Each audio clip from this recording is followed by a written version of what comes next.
Good morning, everybody. Thanks for coming. Thank you, Chip and Sally, who's not here yet, for convening such an incredible convention or a couple of days and having incredible people here. And thanks for having me. I feel privileged. It's my first time on a panel like this.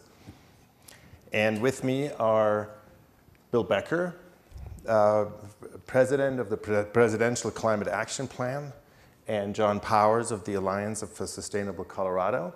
And they're very accomplished people. They're going to introduce themselves. And we are talking and we're bringing some light to the framework and tools to heal a divided America and heal our democracy, which I think is important work. And everybody who's out there working has to really use what they're doing in thinking about how we can fix the democracy that we live in. And I think this panel can shed some light on the issue. And with this, I will very simply turn it over to Bill Becker. Thank you, Matthew. Hi, everybody. We have a very humble assignment this morning to explain what's wrong with democracy. That's going to be a little bit tough, but I'm glad this is the first panel because I think you may want to, as we go through the presentations in the next couple of days, think about how many of the problems we're discussing or the issues have their root in how we govern ourselves and whether the system of governance is broken or sabotaged or usurped in some way. I think it is, and I'll be presenting some slides about how I think it is. But let me say that I think while we're talking about many, many different problems during this session, many of them are symptoms of an underlying systemic problem in how we govern ourselves. And that's how I'd like to start. You want to go ahead and cue up the slides?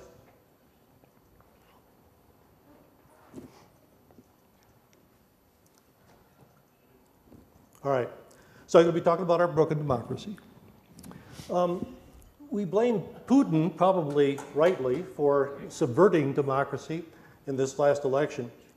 And I'm really curious to see how that turns out. But I want to talk about the internal problems, our domestic sabotage of our own democracy.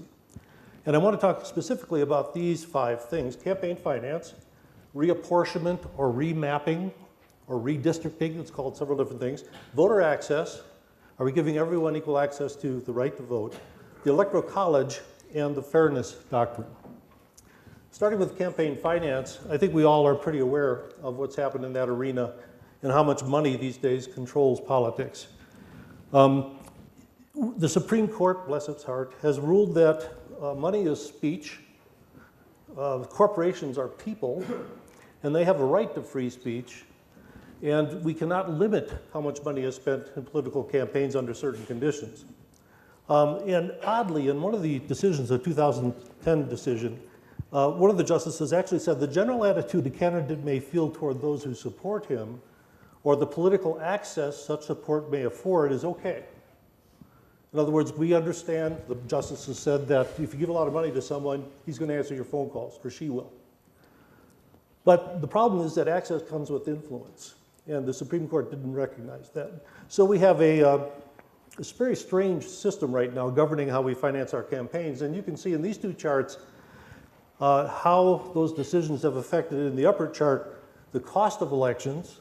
And you can see as the chart goes up, we get closer and closer to the 2016 election. The cost of elections has increased quite a bit. And in the bottom chart, how it's broken out politically between Democrats and Republicans. So since 2010, when the Supreme Court decision, I think, took effect, or the second one did, you can see the influence it's had both in the partisan funding and total cost of campaigns. Bernie Sanders got on this, of course, didn't prevail, but brought our attention to this. Right now, half of the states use public financing, which is good news. It's available to presidential candidates in those states, but not to congressional candidates. And what we need, I believe, is a grassroots movement to vote only for the candidates that use public financing, that accept public financing, and accept spending limits, and refuse to take money from special interests. And one resource that's working on this is Reclaim America, in case anybody's interested in what they're doing and how it could be done at your state. This financing, by the way, is a state-by-state decision. In terms of reapportionment, as you all know, every 10 years we have a census, and following that census, states redraw their congressional maps to align with population trends in the last decade. And this has been dominated by something called gerrymandering, which is seeking partisan advantage by drawing very strange congressional districts, as you can see in these two maps, to try to lock in a Republican advantage or a Democratic advantage. Legislators are charged with that in 32 states, which seems to me to be a little bit of a conflict of interest because they're drawing their own future, in a sense, in these maps. And in many states, 32, one party rules both houses of the legislature, so they can lock up this process in terms of partisan gerrymandering. And it creates perversions in the outcome of votes. In 2014, the Democrats nationwide won 1.4 million more votes than the Republicans, but the Republicans win 456 more seats. So this is a distortion in a way. It's almost like the Electoral College, strange distortion in the results. You can see here the results of redistricting. In the upper left, it's state governors who control the states. Red, of course, is Republican, blue is Democrat, and the tan is independent. And then the lower left, state legislative trifectas, meaning both houses of the legislature are controlled by one party or the other. And in the upper right, this is how the congressional seats have broken out. And in the lower right, you can see the trend in terms of Democrats that have been elected since 2008. And by the way, I should say, this is not a partisan problem. When we need to fix this, we need to fix it both with people of both parties, conservatives and liberals and alt-right and alt-left and whatever, because we all have a stake in how governance is done in the country. So although Republicans have had an advantage because they've used the system very cleverly, this really is a bipartisan problem. I work with Republicans on my advisory committee who really get this, and apart from partisanship, want to see this system fixed. Voter access, voter suppression, we've heard about this in the news in the last election. In 2013, the Supreme Court removed a section of the Voting Rights Act that required the federal government to review, in 9 states with the histories of racism, review their rules for voter access. And Chief Justice John Roberts in that decision said, our country's changed, we don't have racism anymore, we don't need to monitor these states. Yet in 2016, 14 states imposed voter restriction or voter suppression laws, and 6 of the 9 states, 6 of the states were those who had changed, according to Chief Justice John Roberts. So I would contend that those numbers suggest racism is still out there. Colorado passed a bill a couple of years ago, a voting rights bill that I think is exemplary. It has a few things that could be fixed, but basically I think it's a pretty good model for other states. Again, this is a state issue, but it contains open voting hours, it allows people to register by mail or online, and on and on. You can see down this line, no photo ID required and so on. Interestingly, one of the things that we hear is that felons ought to be given the right to vote once they have finished their sentence or their probation. That right should be returned to them. The Electoral College, we know what that's all about. A couple of people, in fact, 5 times in our history, the candidate who won the popular vote did not win the election because of the Electoral College. And John may mention this, but there's a movement called the National Popular Vote Interstate Compact, getting states' legislatures to commit to having their electors vote for the person who wins the national popular vote, rather than breaking out the electoral votes as we see them right now. 61% of those votes have been secured in this agreement. In other words, states representing 165 electoral votes have agreed to this compact, and we need 270, so we need more states to sign on to that. Fairness doctrine, this is a doctrine that was, back in the 1940s, was imposed upon media, broadcast media, who had public licenses to broadcast, and they were required to present both sides of an issue. It didn't have to be equal time, but it had to be both sides, so that people got a rounded view, bipartisan view, or a multi-partisan view of the issues. This breaks down what that act required, but in 1987, it fell into disuse and eventually was taken off the books of the Federal Communications Commission. And what we've seen, of course, is the polarization of media stations espousing political agendas and representing only one point of view. And many of us feel these echo chambers have contributed to the partisan gap that we see in the country right now. Going back to funding, you can see how in the energy and climate areas, funding for Democrats and Republicans has broken out since the Supreme Court decisions, where electric utilities are among the top 25, but the second to the last in terms of supporting Democrats.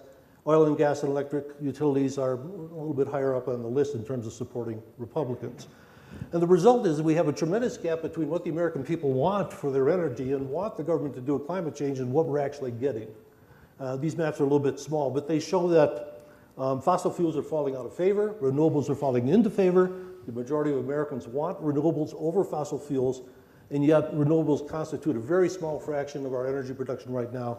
And we have a president who's sort of renewing the call, the bullish attitude toward fossil fuels in production.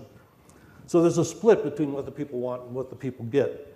The results of all this, in part, are that we have no national energy plan, we have no climate action plan, we have no consistent energy policies, no carbon price. There is not any more international conferences in our US commitment to climate change. There's an emphasis on more fossil fuel production, opening up new lands and areas, and there's an all-out war, as we know, on environmental protection in this country. These, to me, are symptoms of this breakdown in the people's ability to express their will through our democratic system.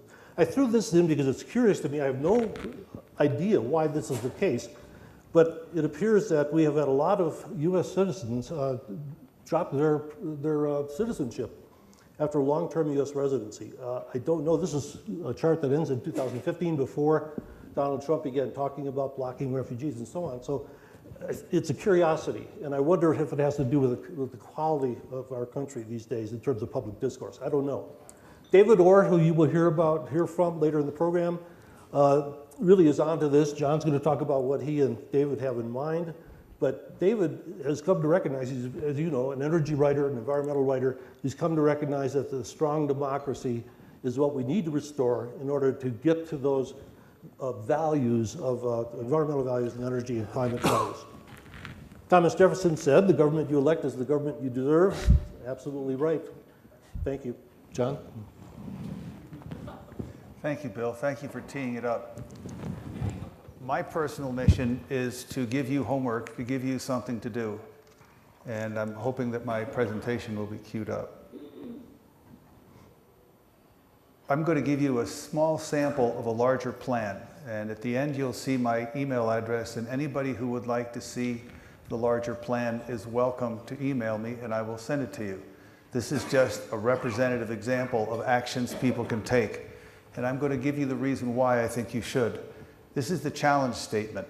The greatest threat to human well-being and our planetary life support systems is the undermining of democracy in the United States, which threatens efforts globally to protect the environment, reduce poverty, deliver quality education, provide health care, protect women's reproductive rights, resolve immigration, and achieve social justice. My contention is that if you don't get engaged with politics, if you don't do it in a meaningful way, and I'm going to try to offer you some meaningful ways, that we are going to continue to lose, not just politically, not just in this country, but globally. So here are your solutions. Now I want you to study this, because this is what absolutely totally motivated me when I first saw this, and I saw this in the middle 90s. So you'll see what, on the one side, the Republicans are doing that's very strategic, very organized, and they're delivering results. And you see on the other side wishful thinking. And if I get one more petition to sign, I am very worried about them, because anybody who signs them thinks that they're doing something meaningful, and they are not. Those petitions are being ignored. You think in this political situation anybody's paying attention to them? They are not. And if I get one more funding appeal from the Democrats, who offer no solutions, what they do is they run around and say the sky is falling. Send money, the sky is falling. And I say, I want to invest in a solution. So I'm going to try to set up ideas. This is what we're up against. This is if you have a chance to make a note, you can look at this. It's horrifying and it's scary. This is a marketing agent who is saying that anything is acceptable. This is the origin of a sense of fake news, and this is what we are up against. This is what we're contending with. So do you know what a default judgment is? It's when someone sues you for something and you don't show up and you lose. And that's where we are. That's what that first cartoon is supposed to point out. So I'm going to suggest that the greatest threat to our democracy is the belief that somebody else is going to do it and that that petition is meaningful. It's not. So here's what you can do. And this is a representative example of a larger program. You can support model legislation state by state. Bill referred to some of them. I'm going to repeat some of them. But these are things that can be done state by state that have a national implication when you roll them up through the 50 states. There's nothing we can do right now nationally, federally. So you can support nonpartisan redistricting commissions. California passed an example. It's very complex, but you need to learn about it. You can nullify the Electoral College state by state, which says that we bind in Colorado our Electoral College voters to vote consistent with a national popular election outcome. You bind them. You can require the release of tax returns for anybody who wants to run for president or vice president in your state. In order to get on your state ballot, you must release your tax returns. Automatic voter registration. Colorado has done wonderful things with same day and absentee ballot, but how about automatic voter registration when you turn 18? Make Election Day a state holiday. We'd like to have it be a national holiday, wouldn't we? So, I don't know how many of you are familiar with ALEC, the American Legislative Exchange Council. Legislation gets introduced in one state and it shows up in many states. There's now a counterpart, 6, the State Innovation Exchange. It is the progressive side of the balance sheet where ALEC is on the other side. Become familiar. If any of you want to hear what you can do individually, it's a range from, if you have an organization, you on your front page of your website can put a link that others have developed to either register to vote or check your registration status. No cost. You can do that tonight, in a sense. The other extreme, the list of actions you can take, it goes from easiest and no cost to hardest and probably beyond our lifetime, which would be, for example, to change the US Constitution to abolish the Electoral College. So Bill, David, Mark Safdie, and others of us are working on a series of, David Orr, are working on a series of gatherings to study the constitutional implications of where we are today and how we may be violating the Constitution, how it may be being violated in the federal government under the current administration. So there can be a gathering in Atlanta, Denver, Los Angeles, and Oberlin College. And it's going to be starting with an academic understanding of what's happening to our Constitution and the threats to it. It's going to go through practical actions that you can make. This is what we are doing, and I only ask you, I plead with you, you cannot be a spectator at this time. You cannot be an observer. Almost anything that we're doing that does not involve politics is simply rearranging the deck chairs on the Titanic. With that, I will leave you. We'll go back to our discussion, but you guys are a small representation of the larger group that's going to be here, so you have that much more responsibility to take it up and be infectious and get other people to step up and take action, or we are going to lose by simply signing petitions. Thank you.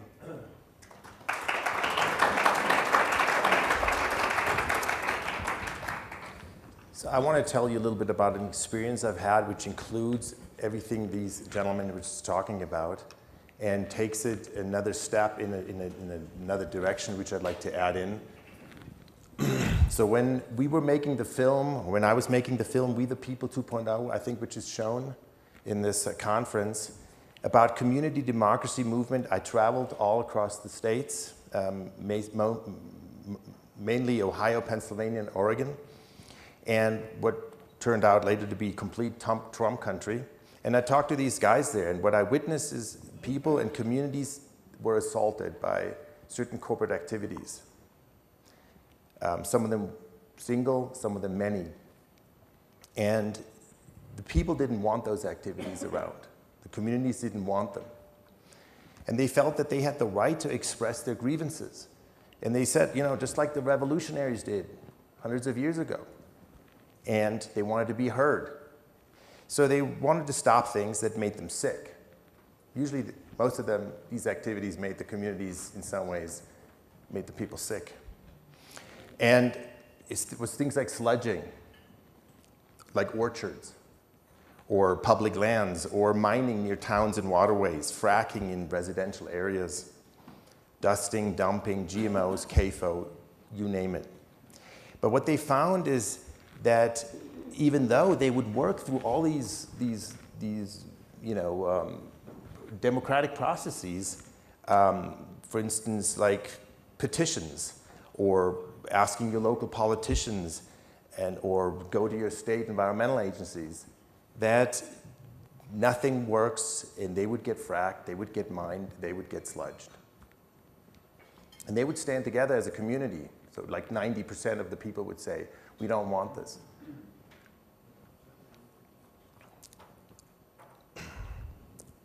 So they felt, and these are like Republican, rural, hardworking people, that they found that the system and the representatives they believed in, that they voted for, they rooted for, they let them down.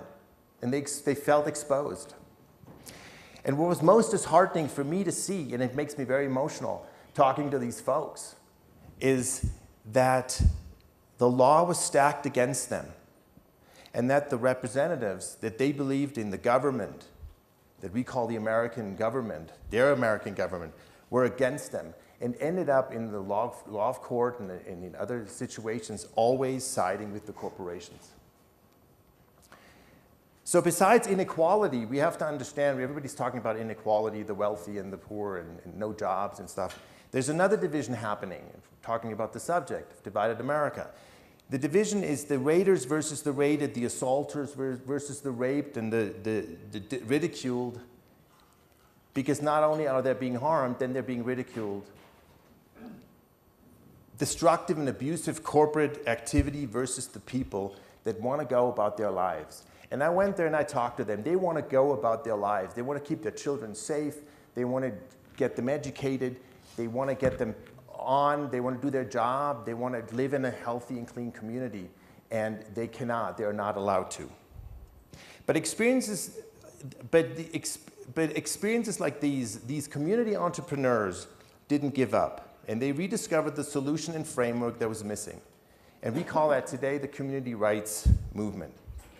So you don't look at the government, you don't look at the legislature of your state, Washington, it's something similar you said, but you really, and you don't look at the president to fix things, which is another phenomenon, I think, always coming from a European nation, is that we look at the president, the presidential election of fixing all things local.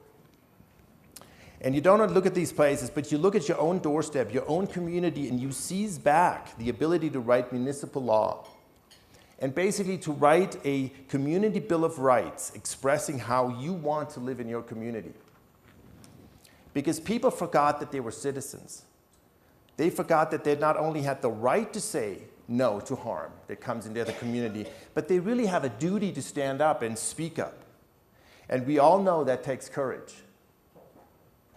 And that's what you're saying. We need to step up and be courageous.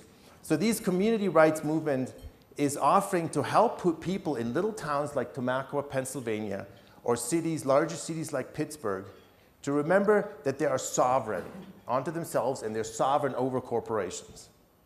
And that they have the right to make law and create the world that they want to live in. It has been our observation that when people engage, and this is key, in this activity, in the work and in inquiry, when they create unifying ideas and activities that it bridges the racial gaps, it bridges the political gaps, and they come together as we, the people, as Americans. Now, why is that? Because it's not in the head. It's not in what I believe in, what you believe in, because it comes to the place of living in a safe and healthy environment, and that's where we all agree. But it also activates this activity and it invigorates the democratic process, and it brings positive changes from the roots of this country into the higher branches of our government. And this is sort of what we've learned and we've understood in CELDEF, the organization that we've worked with, and Tom Lindsay, is that maybe we shouldn't look at fixing something from the top down.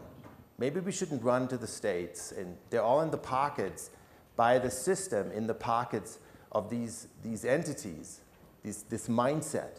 But maybe we need to stop, we need to do it from the ground up, town by town, and it is happening in many communities in America, that they are rewriting these municipal laws and putting a Bill of Rights, and they're putting the nature rights in, basically saying, that's an incredible component of this thing, is to give rights to nature.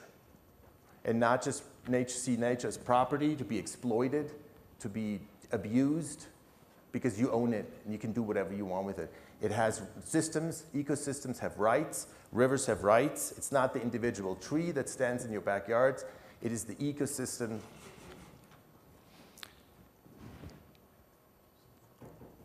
So this is hard, and we call it, and that's what we call We the People 2.0, our film, and we call it the Second American Revolution. It's a peaceful revolution going from town to town, ground swelling up into the state levels and into the federal levels. It's hard work because it takes time and it takes stamina. And it takes patience and abuse, by the way. Lots of abuse, from corporate abuse and being sued. And to go around and educate folks, and this is what's important, and I think I heard that saying coming from you, is that we need to guide people through a process to first, and this is very important, to first let go and unlearn so many colonized ideas that we have about America and accept the fact that our democracy is not so democratic. And second, that we people have been betrayed and forgotten in a lot of ways, and we need to take charge of our future. And with that taking charge, we're healing the divide that is happening, and that is also being used to implement the corporate powers. So this work is important. All this work is really important, and as John Powers said, it is we can't wait, and it is really in some ways an exciting work. And we will continue to make films about this, and we have a series planned, doing a step-by-step process from how you get from where we are to maybe a constitutional convention. And I hope everybody here can join in, because from what we have seen, people are ready for this work. And things are in place, and we just have to find more ways to bring it to everybody and make them know it's profitable, and it's good. It's good for your life, and it's good for the community. So thank you for coming, and That's beautiful. I want to say one more thing, too. I think we're going to try to leave 10 seconds for questions, but before that, let me suggest one thing that you can do that's very, very simple. All of you, I'm sure, are aware of the lawsuit being conducted by young people, ages 9 through 21 on the West Coast. It's probably going to come to trial unless the Justice Department is able to block it early next year. This is an amazingly important lawsuit. John talked about the Constitution. It would establish the constitutional right of our children to have a future free from climate change. It would establish the fact that the atmosphere is a public trust and that public officials have a legal obligation to protect it, and many other things. Go to Our Children's Trust and donate some money. These folks are operating on donations and foundation grants against the Justice Department, which, by the way, is trying to defeat them with our tax dollars. So help them have the money to succeed all the way through this lawsuit. It's extremely important. Thank you. One final comment. Given the political divide that we are in today, and if we want to try to heal and unite people, I think that what Winston Churchill said, something that what democracy is a terrible form of government, it's just better than any other. It ought to be nonpartisan to be able to say we should be taking a stake in protecting our democracy. It should be something that bridges the political divide. So the ideas that I presented and the ideas I'll make available to anybody who contact me should be based on protecting our democracy. It should have nonpartisan appeal, but unfortunately, as Bill pointed out, you all know the golden rule, right? He who has the gold rules. And that's what we're up against. But at least we have a philosophical argument that I think is unimpeachable. We must protect our democracy, and it should appeal to everyone. Thank you.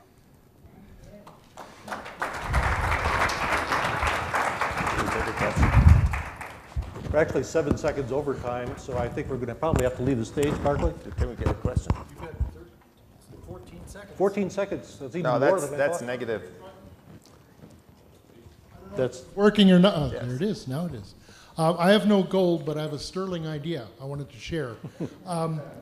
The two Congress people that I know, Keith Ellison and Representative Pocan, Minnesota and Wisconsin, are going into their neighboring Republican districts, not their own districts, the neighboring Republicans holding town halls because the Republicans won't.